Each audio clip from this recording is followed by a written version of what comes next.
Marcus, पृथ्वी से अलग एक ऐसी खूबसूरत दुनिया जहां के लोगों के पास जादू तो नहीं, लेकिन उससे भी बढ़कर शक्तियों का खजाना था, जिसके जरिए यहाँ हर कोई मार्कस पर अपनी हुकूमत चाहता था।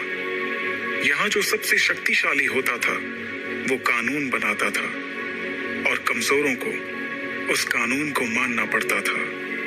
मार्कस के सबसे जाने माने साम्राज्यों में से एक था ओहान साम्राज्य, और ओहान साम्राज्य का एक बड़ा खास शहर था मेसोडोरिया शहर। मेसोडोरिया शहर के खुले से मैदान में आज सैकड़ों लोगों की भीड़ जमा थी। ये सभी शक्ति स्तंभ के जरिए अपनी अपनी शक्तियों के सितारों को परखना चाहते थे। इस स्तंभ पर 9 सितारे थे, जिन्हें पाकर ही आप शक्तियों के अगले रैंक पर जा सकते थे। ध्रुव 3 साल पहले शक्ति स्तंभ पर 9वें सितारे को पा चुका था, लेकिन अचानक उसकी शक्तियां तीसरे सितारे पर आकर रुक गईं, और तभी से ध्रुव वापस से 9वें सितारे को पाने के लिए मेहनत कर रहा था।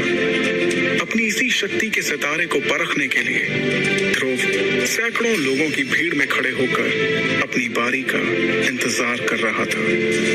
अपने दोनों हाथों की मुट्ठी को बंद कर ध्रुव ने खुद को भरोसा दिलाते हुए कहा, इस साल मैंने जी तोड़ मेहनत की है। इस बार मेरी शक्तियां जरूर 9वें सितारे तक फिर से पहुंचेंगी, जरूर पहुंचेंगी।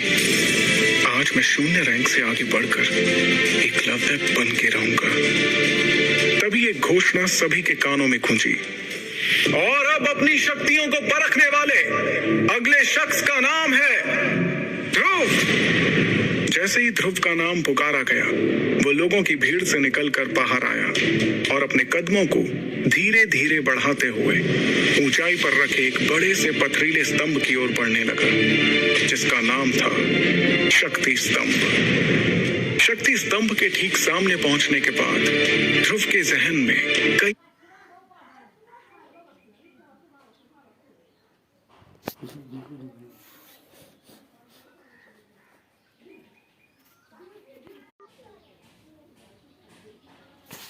ध्रुव जब सिर्फ 4 साल का था, तब से उसने प्रैक्टिस करना शुरू कर दिया था, और 10 साल की उम्र तक तो वो 9वें सितारे तक पहुंच